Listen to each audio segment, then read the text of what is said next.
at a better rate. Once again, I'll give all praise and honor to the Most High. Uh, we give all praise and honor to him for my wife, the Honorable Amma. What does it like to say to be honored? You can check her out on TikTok, YouTube, or website, and Pinterest at Bloom and Flourish, not A and D, the letter N, Bloom and Flourish. We thank you for being on, and let's go ahead and get into it. So tonight, we're going to talk about something really specific and something pretty easy to get. And we want to talk about the fact that when we speak on the community is waiting on your vision. We're going to say it like that.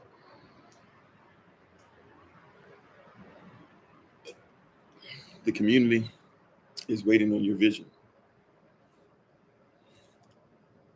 Drink some. Trying to make sure my son and I stay hydrated down here. While we're sitting up here in all this heat. You can see him sweating. Just been outside for a little bit. But once again, the community is waiting on your vision. And I wanted to talk about that and lift that up, because vision is extremely important, because it's not just something for you, but it's something for everybody around you. If I could start off, and how you doing to everybody? Hello, Sister Dawn, Shiraz, Naya, Butterfly Effect, Poppy, Minister Select Joseph, Minister Tamara. I don't know if I said hello to Sister Shantae or not, so hello to you just in case. I didn't say it earlier. Tink Taco Bell, everybody who's on. The community is waiting on your vision, right? The community is waiting on your vision. You said it's funny. I guess you've been thinking about that, right? But the community is waiting on us. Romans 8:18 and 19, they basically say that the suffering of this present time is not worthy to be compared to the glory which shall be revealed. And then the next verse says that the creature or the creation is waiting on the manifestation of the sons of Elohim. And how you doing, Minister Morel? How you doing, Sister Marion? The community is waiting on your vision, right? That is how important your vision is. And as we've talked about before prior, looks like I got a chair that's not cooperating. I hope it doesn't fall through while I'm out here. Matter of fact, let me see. Solomon, sir, let's switch chairs, because I'm heavier than you. This one's for you. All right. Okay. Oh, I wonder. Hold on, stand up. You see, the chair is bent. But while I'm trying to fix this stuff, the community is waiting on your vision. And it's important, therefore, that you are one with your vision, because when you're not one with your vision, by definition, you are in what we would call division, divided vision, right? Division, more than one. Some of us have trivision, quad vision, quint vision, right? Sex vision, sect vision, or sept vision, rather, if you will. But we need to become one with the vision, because the community is waiting on us. So I would say it like this. When I was getting this earlier and getting this download, it was personally given to me like this. If I was in a situation, and I'm married and everything already, right? But let's just say if I, as a male, are in a situation where I want to be in a marriage, and I don't know what I don't know what my vision is, it would be unfair. It would be ludicrous. It would be terrible to try and get with somebody and become a husband and not know where I'm headed. Because what that means is that I have a wife that's depending on me to have a vision. And that's not great for her to be with somebody who can't keep her secure, because you can't keep her secure without your vision in place. It would be horrible for our children, because it means that now, without me envisioning what I'm supposed to do as a husband, as a man, as a human being, as a confidant, as a support system, etc., now my children are going to have some issues. Maybe it even turns into lack of marriage down the road, or lack of relationships, or lack of financial gain, or lack of land, etc., because I don't have a vision in the beginning. And that lack of a vision in the beginning causes issues. So our vision, a lot of people don't even think about having a vision. A lot of us, if we were be honest, do not even think about or don't really think, we want vision or we want to live in vision. A lot of us don't have a necessity, a need to live in vision. And it needs to become something that we need to do. We need to become vision oriented. We need vision. Our community needs vision. How you doing, Bounty? How you doing, Denise? How you doing, Yehuda? Our people need vision. It is necessary. It is beyond a shadow of a doubt that vision is there, right? Let's go to a scripture that everybody likes to talk about, right? Our people perish for a lack of knowledge. I want to go to that scripture real quick.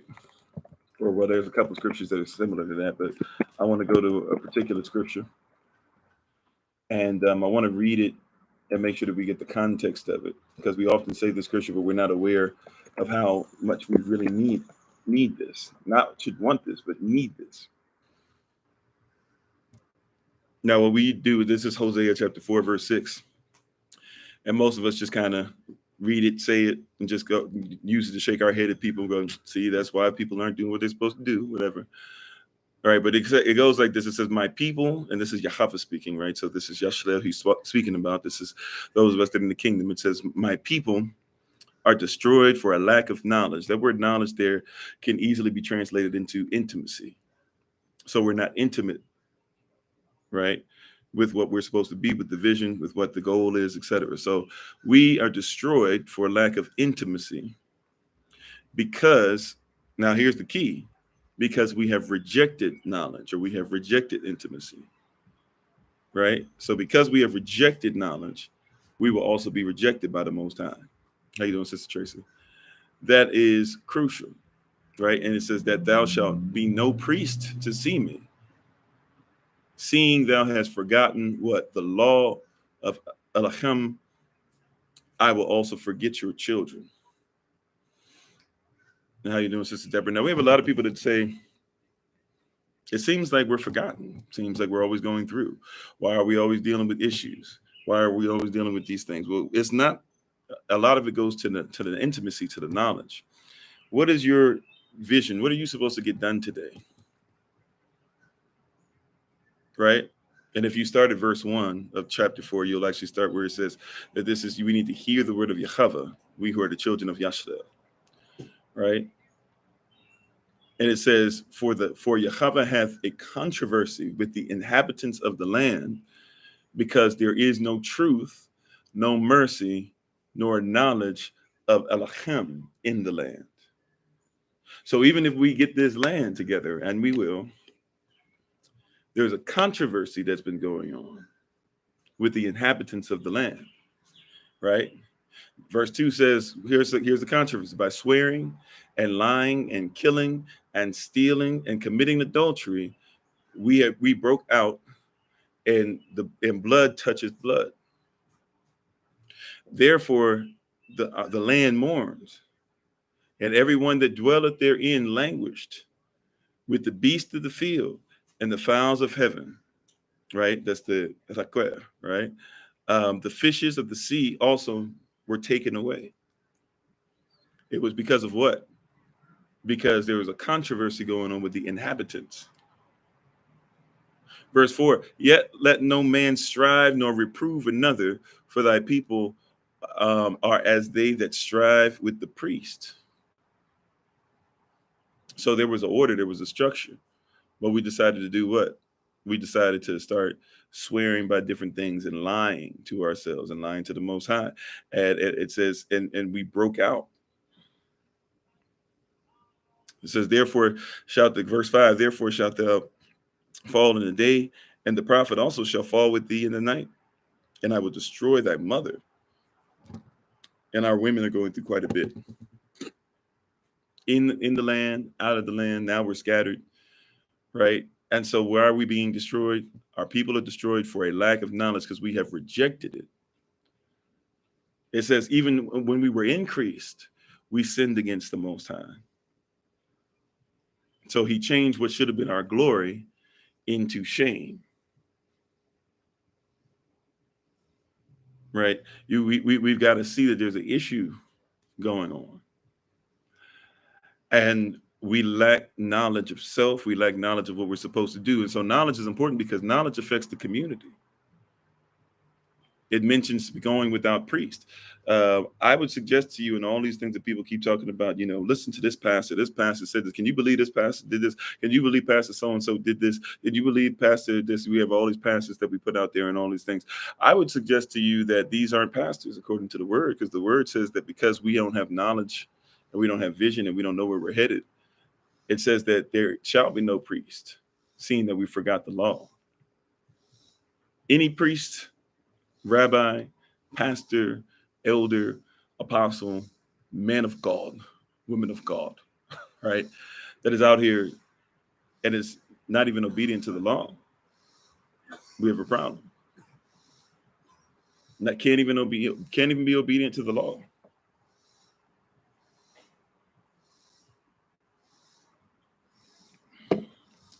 So if we're disobedient to the law, then you can't say that you're a pastor.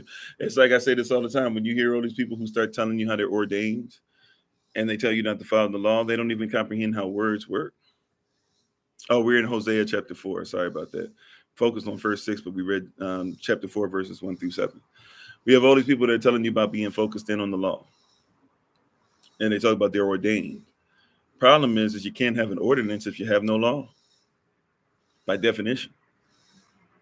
But once again, since we become a people that are so estranged and so separated and so eclectic when it comes to law, we put in whatever we want whenever we feel like it. That Nicolaitans and doctrine were warned against in Revelation chapter 2, twice in Revelation chapter 2, but the first assembly and the third assembly. How you doing, Minister Sonia? How you doing, Tupac Israelite? We're warned against those things, yet we keep doing them.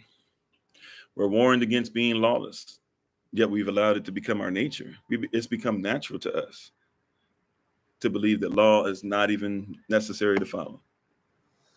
We follow other people's laws and we make up laws to be hybrids, because we know that we really shouldn't be following the laws of the land. But at the same time, we feel like the laws of the land are the only thing that we can't live by because we're still, dealing with Stockholm syndrome.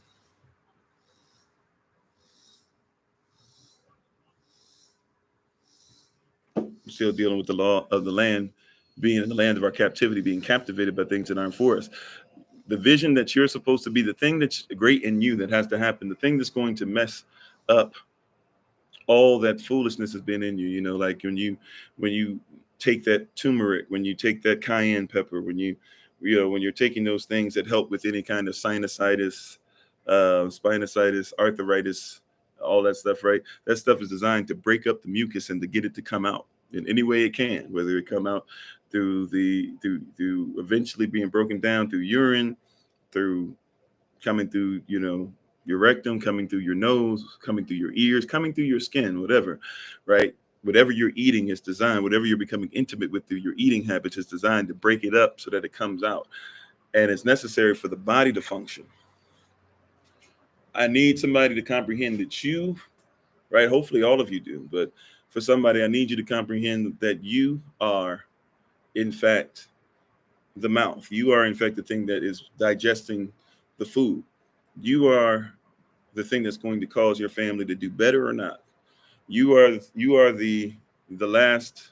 You might be the last step that somebody has to be able to come out of the system. You might be the last and only thing that's there to provide sanctuary for your spouse. You might be the only thing that's there to make sure that your children will be different than others. You might be the only person that's willing to step up and say something when everybody else in your community is worn down or afraid or thinks that they might get shot, but you have this thing in you that says, no, we can't let that stand. It might be on you. And you have to start working according to knowledge, intimacy. What is the vision for you? Right? Because it's not just about you. May I say it to you like this? Because maybe, hearing them, you're around your children all day and this and that, but maybe they feel like they can't say it. You're around your spouse all day. Maybe they don't feel like they had the right to be able to say it like this.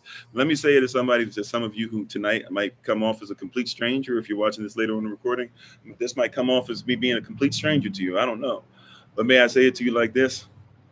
I need for you to reach your destiny, to reach the vision that the Most High had for you since before you were born. I need for you to salvage yourself, because the greater you are, the greater I will be.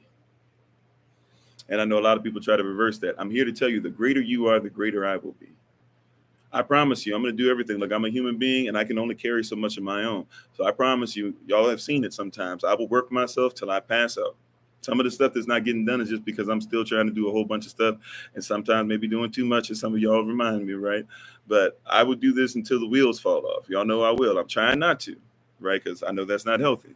But I'll do it till the wheels fall off.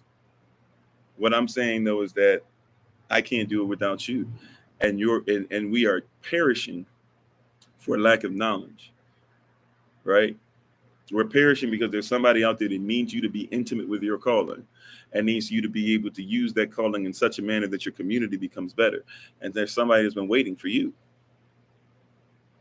It's not, see, if we're all his people, then I need you to comprehend when he said, my people perish for a lack of knowledge, you need to take that person too. Say, my people, our people are perishing because of a lack of knowledge. Whatever it is that you need to do, however you're supposed to be starting off your day, whatever your prayers are supposed to be, whatever your business is supposed to do, whatever you might need to do. Some of y'all even calling. I know some of y'all keep me in line, right? And I appreciate it, right? But I'm just saying, whatever it is, whatever your calling is, I need it. Maybe you haven't heard that from somebody close to you. I need it. I would suggest that your children probably need it, right? I'm saying that because we are at a point that we've never seen before. See, this is how the timeline works. We're at a time that will never come again, right? And we've never seen before. Right now, we have an opportunity to do something that nobody else has ever been called as a group, as a collective, right? We have a call that nobody before us has ever done, and nobody after us will ever do. Like, that's the seriousness of it, right? We have a call. I didn't say BLM is going to march for us. No shade, but that's not for them to do, right? I didn't say that they were going to give us reparations, because that's not for them to do. I didn't say that they're going to give us the money that we need to get the stuff we need, because that's not for them to do. I didn't say that if for some reason we don't get everything done by October 1st, that we need to have them build up our faith, because that's not what we're called to do. We have a calling, we have a skill, you have a business, you have a mindset, you have a vision, you have an action, you have a family, you have a community. And some of you, just because you haven't met some of your family, because we are family on here. So just because you haven't met some of your family does not mean we are not family. Just because I might not be able, because we're getting busier and busier, so I might not be able to call everybody the way I used to. Y'all knows I wish I could. Right. And I know there's a lot of you to feel the same way, because now you've got responsibility besides stuff going on in your own home too. It doesn't mean though that we don't have something that we can do that's more powerful than what you ever imagined. You hear what I'm saying? We have the ability to do something that's more powerful. Like, I don't know. It's almost, and I don't know if you guys feel the same way, right? It's almost like when you feel like you got something that's on the tip of your tongue, you want to say what it is, but you can't say it. You see something and you wish you could tell everybody what it was. It's like we're all at that point. Yeah, amen, Sister Dawn, and all of us do, right? But we're all at the point, right? And it starts with you. It starts with a personal dedication, right? It starts with a personal dedication, right? And once again, I'm not going to bring up, since we all have different conversations. So I know there's some things in there, and I can tell that there's doubt that would come for some of us who've had conversations about some of the things that are in our personal life. That's why I'm not going to even seep into the negative, right? What if, but this doesn't happen, this and that, or whatever. This is a commandment, not from me, from the Most High, right? Because our people are perishing. It's not even at the point, if we do our one-on-ones, it's different, but I'm just coming to you as a collective, right? Our people are perishing for a lack of knowledge, of intimacy. And it's not because we don't know what to do. It's not even anymore that we're not intimate at all. Maybe we could have made that excuse, but some of y'all who've been with us for a minute, we've been learning and growing together. Whether you're taking classes or not with us, we got some pretty in-depth conversations that we've been having. At this point, it's not because we lack knowledge, it's because we reject knowledge. And that's the last place we want to be, is that we know what we're supposed to do. We know who we are now. We can see the light at the end of the tunnel. You can see that you are actually called to do something great. Don't reject who you're called to be.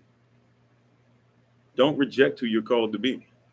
Courage does not mean that one can be not that one should never be afraid. Courage means that even when we are afraid, we still will take a step. I'm not even asking you guys to have to win the 100-yard dash, because the race is not given to the fastest of us. It's given to those of us that can endure. This is a marathon, right? All I'm asking is that we at least begin each day to take the step. Take the step. See, watch this. How do you know if you can even go in? How do you know? A lot of us go, man, I won't be able to make it in the right direction. How do you know if you can if you don't even take a step? Right? How do you know if you're going to be able to reach anything and you've never taken a step? One of the worst things that could happen to you is you pass away. And imagine you're sitting there in your grave and you have your calling and vision and purpose and all that stuff in the grave with you. And you guys have to have an eternal conversation, and your calling keeps saying, man, we were supposed to do this, and we were supposed to do that. And how you doing, Sister Deja? We were supposed to do, I was ready to do this. I was ready to take this step. I was ready to take the stand. I was ready to study. I was ready to do these things. And your purpose is like, yeah, I was ready to grind every day. I knew what I was supposed to do. I knew we were supposed to go here. I knew I was supposed to read these books. You're right. The value is in there too. This is how much I was worth. This is how much we were worth. This is what we were going to do. This is the puzzle piece that we were supposed to fill in. And you got to have a conversation with yourself for eternity, saying, man, I didn't do it. I didn't even attempt it. I didn't even take a step. At least take the step. If you fall and take the step, you fall. Right? What's that old saying? Shakespearean saying, right? It's better than the love and have lost than to have never loved at all, or something along those lines. I'm not quoting it exactly. Right? But these are the things that are there. What is your jihad, if you will? Right? Because we think jihad always means negative. Jihad doesn't always mean negative, right? That means what is your deed? What's your deed for the day? What's your deed for eternity? What's your deed for the month? What's your deed for the year? It takes 21 days, bare minimum, to form a habit. 28 days is usually what people will agree on. 28 days from now, give yourself extra time, a month from now. What's today? Somebody just told me what today was earlier. It's got to be the 23rd? So today's the 23rd. By the 23rd next month, July 23rd, what is it that you could do greater than what is it that you could be, that you could make sure that you did? 1 month. What is that thing? You don't have to say it. You don't have to type it in. It's not for me to know. It's for us to get the result together as a community, but it's not necessarily for me to know. What are the things that we can do together? Right? Because even in some of the stuff, can I be honest with you? Even in some of the stuff that I received from the community, hey, why don't you do this? Let's do this. Let's get this done. Let's get this on and popping. Let's get this cracking. I'm willing to do this. I'm willing to do that. But I'm gonna be real. It's a lot of want, but want ain't the same as need. You got a need to do this, because it's not just about you. See, watch this. If I don't have the vision and there's no priest for me, because I'm not in tune with the knowledge, right? I'm not intimate with what's supposed to be going on. That means there's no priest for my son and my grandson and my great-grandson. That means there's no priest to make sure that I'm being fed myself. That means there's no priest to make sure that I'm doing what I'm supposed to do for my community. That's a bad place to be, right? These steps that we need,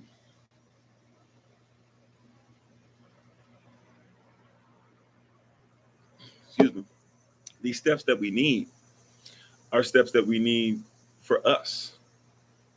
It's no longer about you. It's no longer about me, right? Hopefully we passed that bridge a long time ago, right? But it's not, we can't talk Levitical priesthood if we're not intimate or in knowledge. And it starts with self. Thanks for the love again, right? It starts with us. It starts with prayers. It starts with movement. It starts with momentum, right? It starts with, what can I do on a personal level? May I say something? Praise Yah. I don't want to sound like I come off as somebody who's not grateful, right? Praise Yah that I'm able to do some of the stuff I'm able to do, that we're able to travel, that we're able to speak, that I don't have to work a 9 to 5, that my family is all right, that the Most High gets glory in everything that we do. Praise Yah for that. Like, really, I am thankful and so thankful for that. I need you guys to comprehend though. I don't know how many times, but I've told y'all know this for a fact. We've traveled bare minimum 15, 20 times already this year, right? That's not like an easy thing to do, right? In a sense, traveling with a whole family on your back is almost harder than when I was trying to be out there on the street, homeless by myself. It's a whole nother level that you got to be at, right?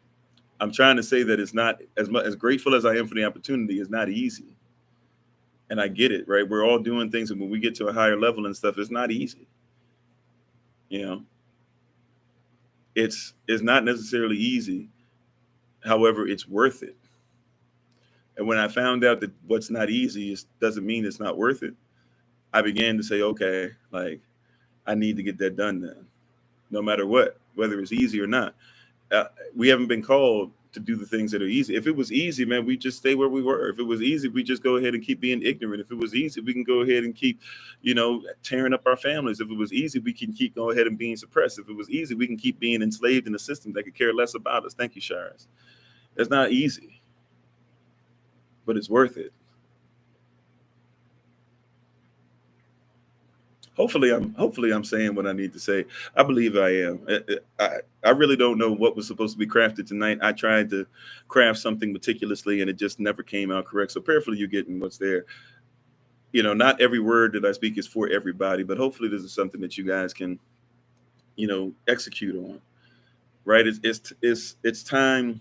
It's time to move, and it's not because we want to anymore. It's because we need to. It's not because you need to only.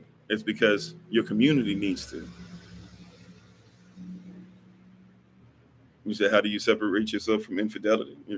Well, I mean, that's a whole other thing. I don't know if I have time to go over it tonight because I got to get ready to go off so we can be ready to start our class tonight. We're in the midst of our second semester right now, so we start that at 9 o'clock p.m. Eastern New York time.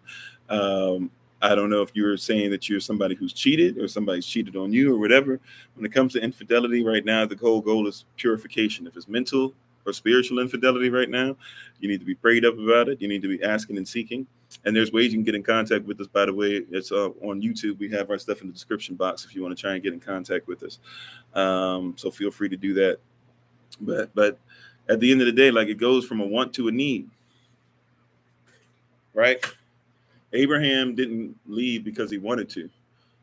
Abraham, etc. He did not leave because he wanted to. He left because the Most High said you need to. And the Most High didn't have to explain it. He learned through leaving. You hear what I'm saying? It was through him taking the step that he began to learn. And a lot of us aren't learning because we're not becoming intimate. We don't have the knowledge. We're lacking the knowledge because we reject the knowledge. The knowledge, right? Intimacy with him says, move, let's go, let's get it. And we say, ooh, I don't want to move. I don't want to, maybe something will happen. I don't know if everybody will agree with me. I don't know if everybody will like what I have to say. I don't know if, it's going to be difficult. You know that the United States of America says this, my job says this. I'm not saying that I have all the answers for you.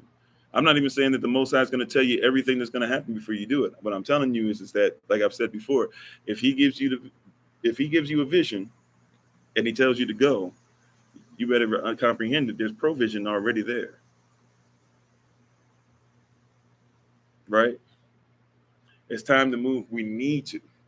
I'm telling you, you need to because your community needs you to. And the reason why I said it the way I did is because maybe it's hard for us to think. Maybe we, husband says I need more, and you're like, he always saying he need more, right? And the wife says I need more. You always say she always says I need more. And the children are always asking for stuff. So they always ask for stuff. Feels like family and friends or whatever. I'm somebody who may not have ever shook your hand, looked you directly in the eye, outside of a broadcast or something.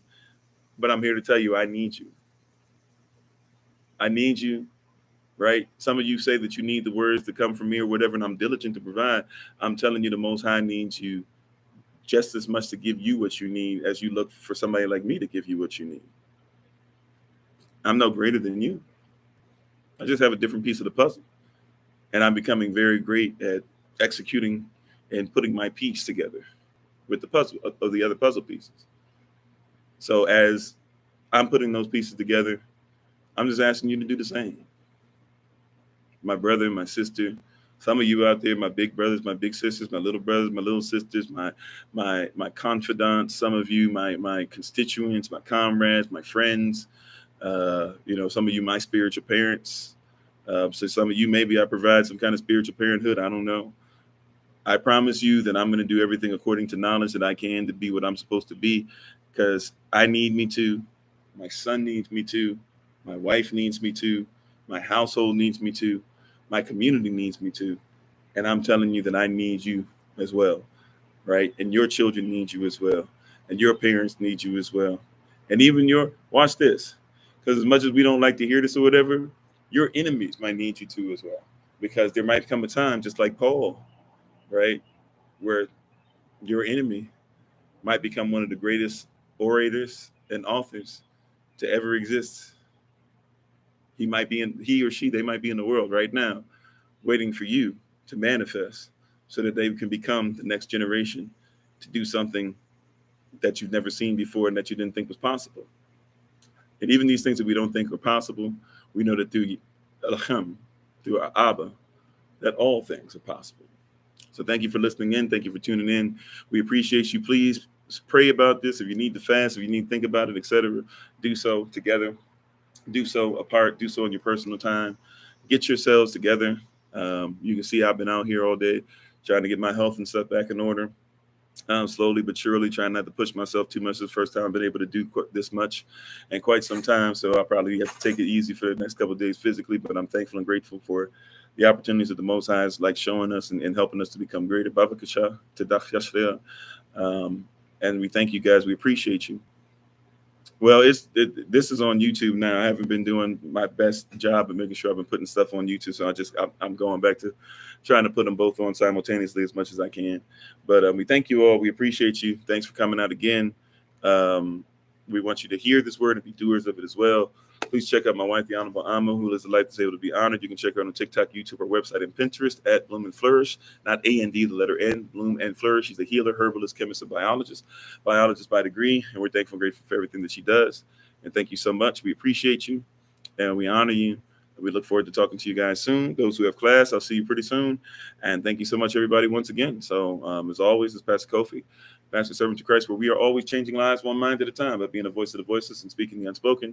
And until I have the great privilege, opportunity, and responsibility of being in front of you all again, please remember, as always, Yashtel, that you are loved, you are necessary, you are majestic, you are fearfully and wonderfully made, and you, which is all of us working together, will be the reason why people who are in this system no longer have to be of it. Shalom, family. We'll talk to you soon. Peace.